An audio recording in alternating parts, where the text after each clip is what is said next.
विश्व के सभी मेरे साथियों को राजरत्न अम्बेडकर की ओर से जय भीम, नमो बुद्धाय। द बुद्धायन इज धम्मा के 36वें भाग में आप सभी लोगों का स्वागत है।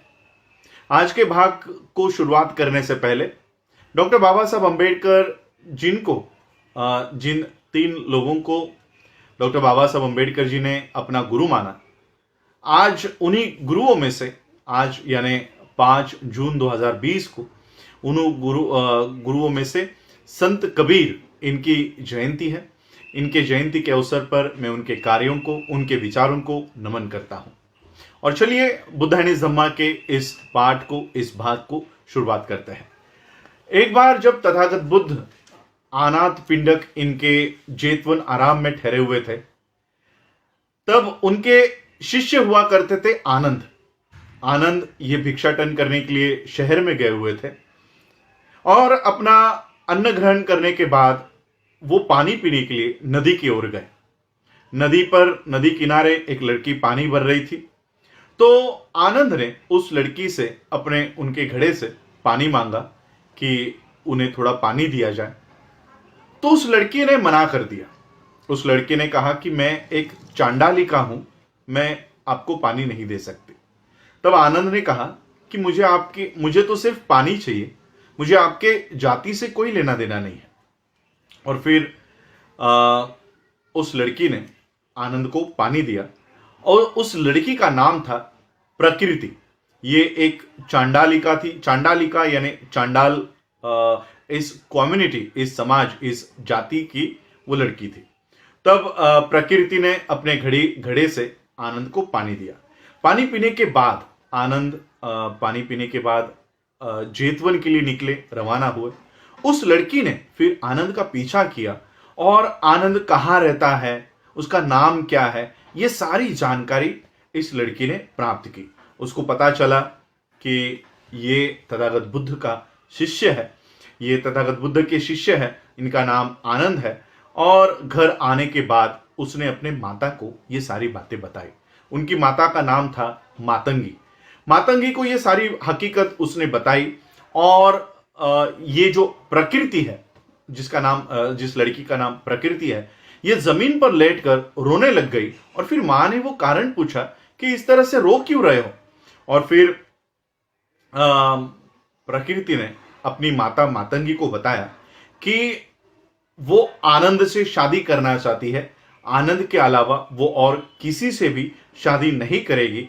उसकी माता ने ये सारी जानकारी फिर प्राप्त की कि आनंद कौन है, कहाँ रहता है। और ये सारी जानकारी प्राप्त करने के बाद वो वापस अपने बेटी के पास आई और उसने, मातंगी ने कहा कि ये शादी नहीं हो सकती, ये शादी बहुत मुश्किल है।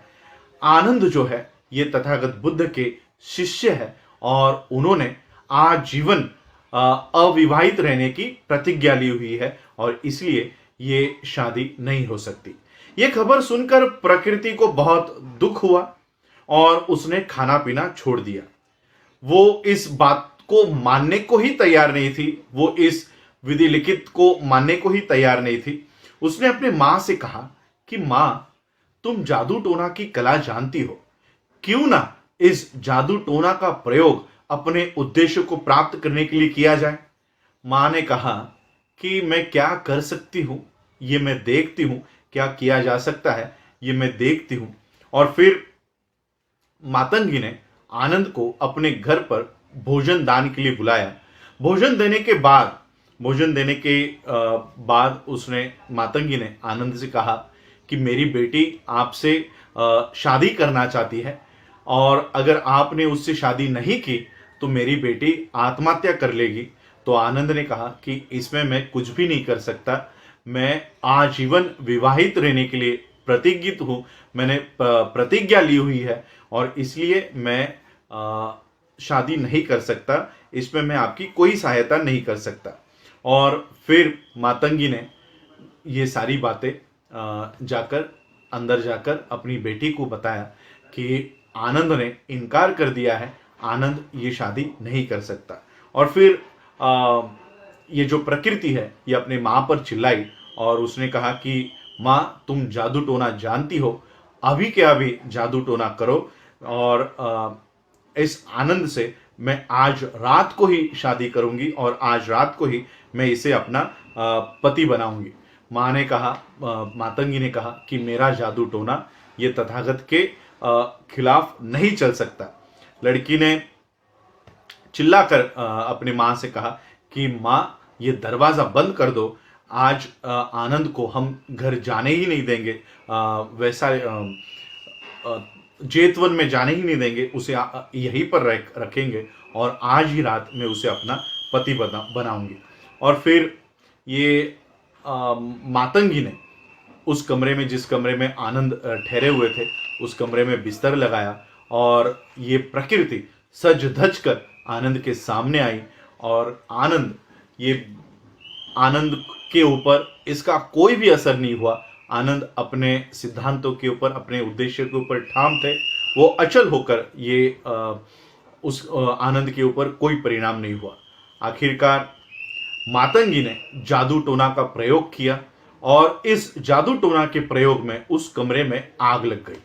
मातंगी ने आनंद के चीवर को पकड़कर, कपड़ों को पकड़कर आनंद से कहा कि अगर तुम मेरी बेटी से शादी नहीं करते हो तो तुम्हें इस आग में ढकेल दूंगी। आनंद के ऊपर इस बात का कोई असर नहीं हुआ और फिर आखिरकार मातंगी और प्रकृति, दोनों माता बेटी, ये अपने उद्देश्य में असफल हो गई, नाकामयाब हो गई और आखिरकार हार कर उन्होंने आनंद को आजाद कर दिया। दूसरे दिन जब आनंद जेतवन आराम में पहुंचे, वापस आने के बाद उन्होंने तथागत से ये सारी बातें कही कि उनके साथ क्या हुआ।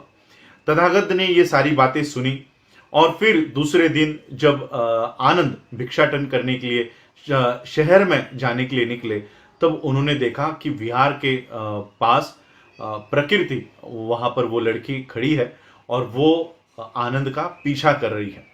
और फिर आनंद भिक्षाटन करने के लिए जब शहर में गए तो ये प्रकृति, वो लड़की, आनंद का पीछा करते करते उनके पीछे पीछे ही घूम रही थी। और फिर जब आनंद फिर से विहार पर आए तब ये लड़की उसी विहार के दरवाजे पर खड़ी हुई थी। तथागत के पास आनंद गए। आनंद ने कहा, जो भी कुछ उनके साथ हुआ वो सब आनंद ने तथागत बुद्ध से कहा।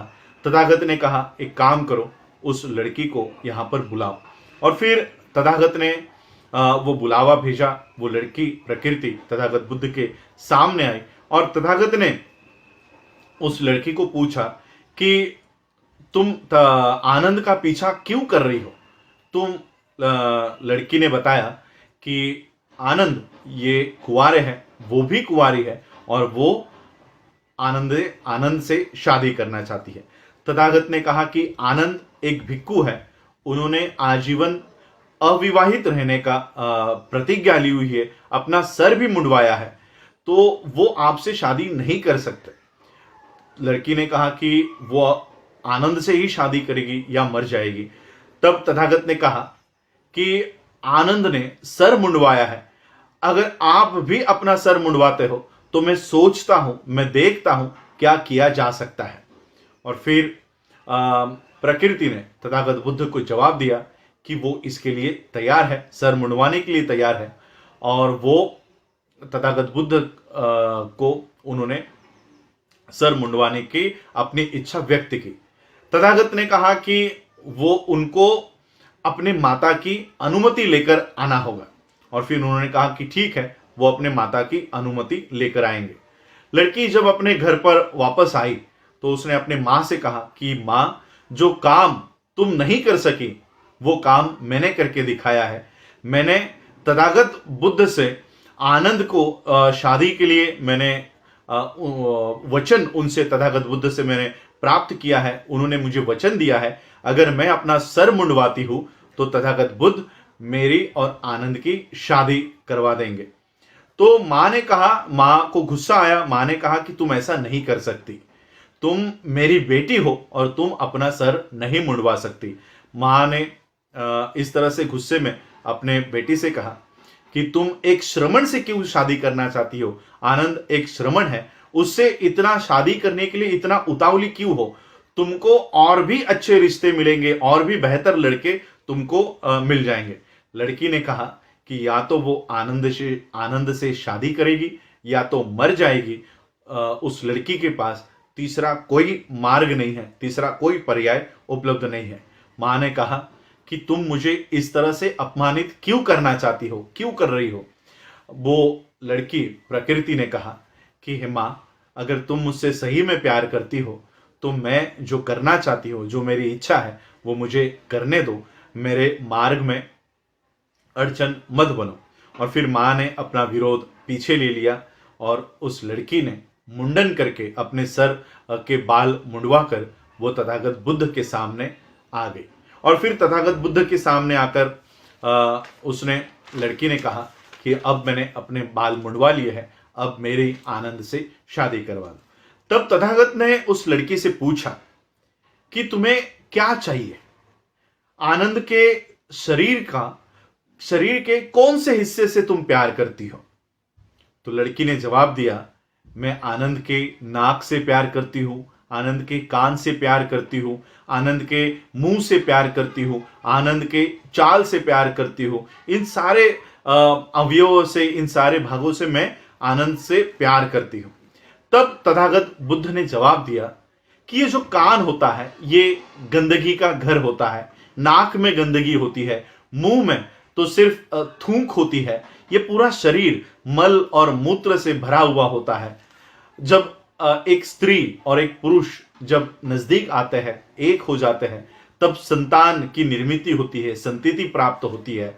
और जब जन्म होता है तो मृत्यु भी होता है, और जब मृत्यु होता है तो दुख होता है। और इसलिए उसे हे लड़की, तुझे आनंद से शादी करके क्या मिलने वाला है, तुम्हें आनंद से शादी करके क्या मिलेगा।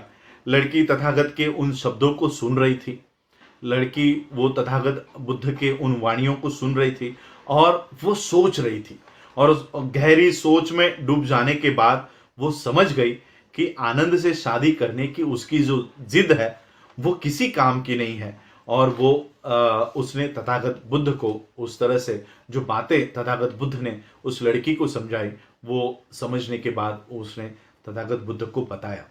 तथागत बुद्ध को उसने वंदन करके एक और बैठ गई और उसने कहा कि अज्ञान के कारण ही वो आनंद के पीछे पड़ी हुई थी।